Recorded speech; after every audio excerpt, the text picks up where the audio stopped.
이 시간에는 히브리서 12장 14절의 말씀을 그리스도인의 삶이라는 제목으로 나누겠습니다.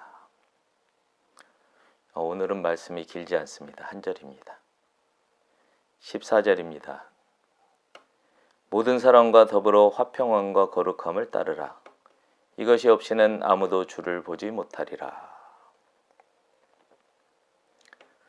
14절의 헬라어 본문은 화평함을 너희가 늘 따르라는 명령으로 시작합니다. 화평은 화목에서 출발해서 평온에 이르는 것을 말합니다. 화목에 관해서는 십자가를 빼고 말할 수가 없습니다. 화목이란 먼저는 하나님과의 관계이고 다음은 사람과의 관계입니다. 예수님이 십자가에서 하나님과 우리와의 화목을 위해 화목제가 되었습니다. 예수님은 십자가로 가기 전에 제자들에게 서로 사랑하라는 새 계명을 주셨습니다. 지난 시간에 하나님의 의로움이란 결국 사랑이라고 나눈 바가 있습니다. 사랑은 나보다 남을 우선순위에 두는 것입니다. 자기 희생을 말합니다.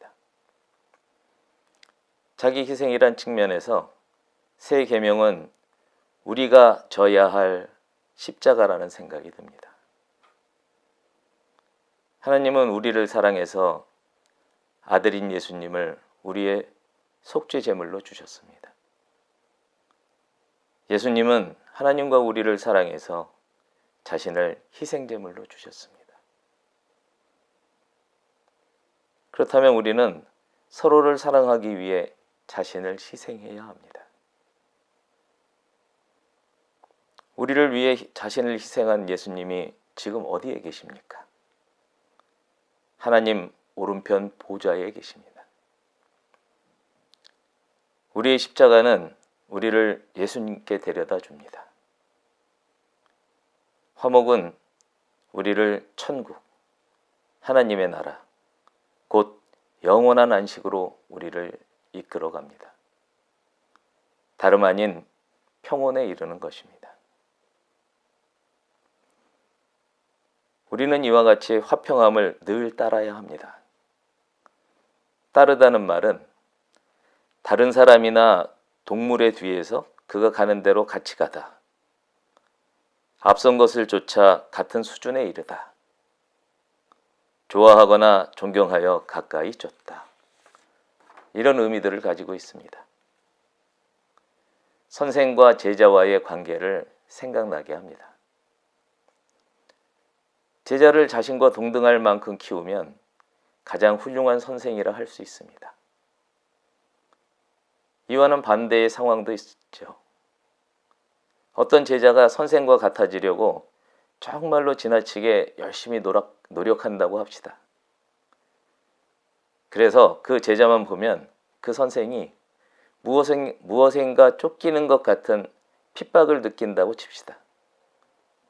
그럴 때 그 제자가 가장 훌륭한 제자라고 할 수 있지 않겠습니까? 따른다는 것은 사냥개가 사냥감을 뒤쫓는 모습과도 같습니다. 선생에게 오로지 몰두하는 제자의 모습입니다. 예수님이 말씀하신 바 자신이 의지해온 세상적인 모든 소유를 다 버리고 예수님만을 따르는 제자의 모습입니다. 예수님은 오늘도 제자의 길, 안식의 길, 천국의 길로 우리를 초대합니다. 나를 따르라. 죽은 자들이 그들의 죽은 자들을 장사하게 하고 너는 나를 따르라. 너의 소유를 팔아 가난한 자들에게 주라. 그리하면 하늘에서 보화가 내게 있으리라. 그리고 와서 나를 따르라. 사람이 나를 섬기려면 나를 따르라. 나 있는 곳에 나를 섬기는 자도 거기 있으리니 사람이 나를 섬기면 내 아버지께서 그를 귀히 여기시리라. 또한 따르다는 의미로 사용된 헬라어는 디오코라는 단어인데 도망하다는 어원을 갖고 있습니다. 또 이 어원은 겁이 많다라는 말과 누군가를 섬기는 종이라는 두 말의 합성어에서 왔다고 합니다. 겁 많은 종. 그런 의미로서 의지할 누구에겐가 도망한다는 뜻입니다. 세상은 눈을 멀쩡히 뜨고 있어도 코를 베어갈 만큼 점점 각박해져 가고 있습니다. 삶의 의지가 될 만한 무엇인가를 찾아야 할 것 같은 긴박감이 우리를 올가맵니다. 이런 세상이 무섭지 않습니까? 예수님께로 도망치십시오. 예수님처럼 하나님의 종, 의로움의 종이 되십시오. 천국이 당신을 반기며 기다리고 있습니다. 혹시는 그래도 이 세상의 매력을 느끼십니까? 하나님으로부터 도망치십시오. 세상의 종, 죄의 종이 되어 사십시오. 육신의 정욕과 안목의 정욕과 이생의 자랑 속에 살면서 탐심을 우상 삼아 그렇게 살아가십시오. 심판의 부활과 영벌이 미소 지으며 기다리고 있습니다.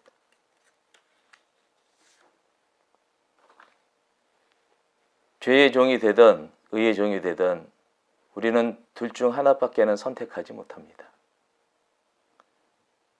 하나님과 겸하여 섬길 수 있는 세상 것은 아무것도 없음을 확실히 알기를 주님의 이름으로 권면합니다. 그런데 본문은 화평함을 늘 따르되 모든 사람과 더불어 하라고 합니다. 모든 사람의 범위는 말씀 그대로 모든 사람입니다. 그리스도인만도 아니요, 유대인만도 아니요, 헬라인과 모든 이방인을 포함합니다. 과거에 우리가 하나님의 원수였다는 것을 우리는 잘 압니다. 하나님의 자녀된 사람을 뺀 나머지 사람 모두가 하나님과 원수입니다. 우리가 그랬듯이 하나님을 몰라서 하나님이 없다고 함으로써 하나님을 죽이고 있기 때문입니다. 하나님은 우리만을 사랑해서 예수님을 이 땅에 보낸 게 아니라 요한복음 3장 16절의 말씀처럼 이 세상을 이처럼 사랑한 나머지 그렇게 하신 것입니다. 또한 예수님도 마태복음 5장 43절에서 47절에서 이렇게 말씀하십니다. 세 번역으로 전합니다. 내 이웃을 사랑하고 내 원수를 미워하여라 하고 말한 것을 너희가 들었다. 그러나 나는 너희에게 말한다. 너희 원수를 사랑하고 너희를 박해하는 사람을 위하여 기도하여라. 그래야만 너희가 하늘에 계신 너희 아버지의 자녀가 될 것이다. 아버지께서는 악한 사람에게나 선한 사람에게나 똑같이 해를 떠오르게 하시고 의로운 사람에게나 불의한 사람에게나 똑같이 비를 내려주신다. 너희를 사랑하는 사람만 너희가 사랑하면 무슨 상을 받겠느냐? 세리도 그만큼은 하지 않느냐? 또 너희가 너희 형제 자매들에게만 인사를 하면서 그렇게 지나면 남보다 나을 것이 무엇이냐? 이방 사람들도 그만큼은 하지 않느냐? 모든 사람과 더불어 화평함을 늘 따른 결과를 본문은 거룩함이라고 말합니다.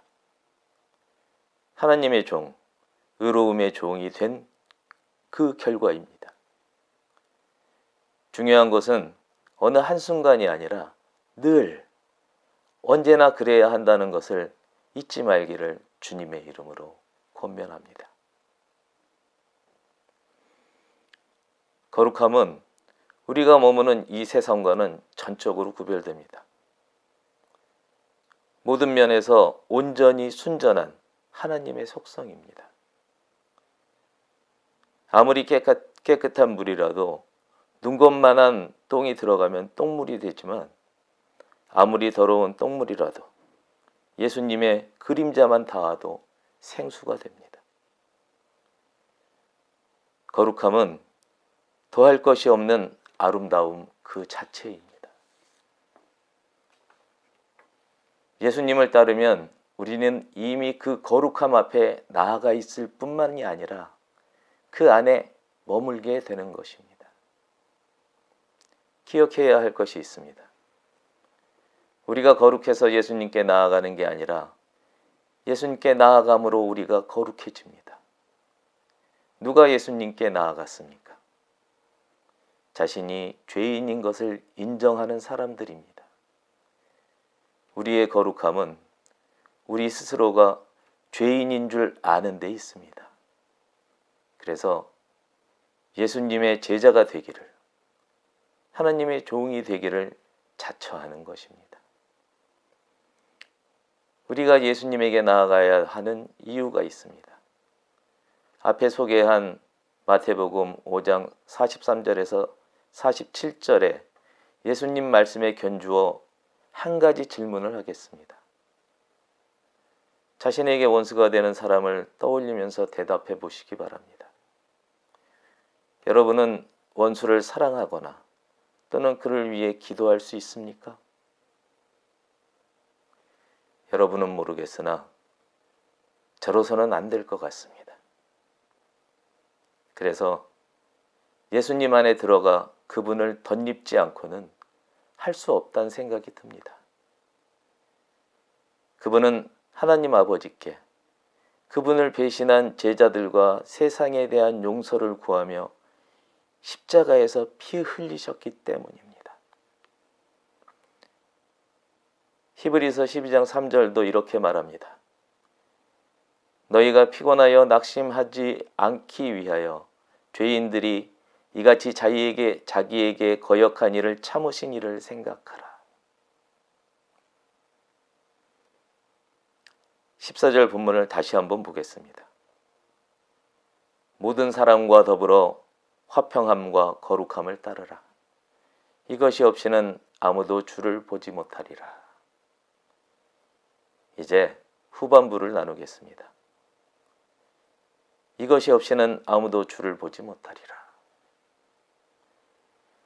본문은 결론적으로 거룩함이 없이는 예수님을 볼 수 없다고 말합니다. 예수님은 오늘도 성경을 통해 말씀합니다. 귀 있는 자들은 들어라. 참된 종이 주인의 말에 귀를 기울이고 열심을 내는 제자가 선생의 말에 귀를 기울입니다. 요한복음 5장 39절에서 40절의 말씀입니다. 너희가 성경에서 영생을 얻는 줄 생각하고 성경을 연구하거니와 이 성경이 곧 내게 대하여 증언하는 것이니라. 그러나 너희가 영생을 얻기 위하여 내게 오기를 원하지 아니하는도다. 오늘날 우리가 예수님께 나아가는 길은 한 가지입니다. 영생이 목적이 아닌 성경 말씀 그 자체, 곧 예수님께 귀를 여는 것입니다. 성경을 통해 우리 인간의 죄를 보고 동시에 예수님의 삶을 보는 것입니다. 요한복음 14장 9절에서 예수님은 말씀합니다. 나를 본 사람은 아버지를 보았다. 출애굽기 33장 20절에는 이와 같은 말씀이 있습니다. 내가 너에게 나의 얼굴을 보이지 않겠다. 나를 본 사람은 아무도 살 수 없기 때문이다. 예수님을 보고 하나님을 봤다면 그 사람은 이 세상에 대해 죽은 사람입니다.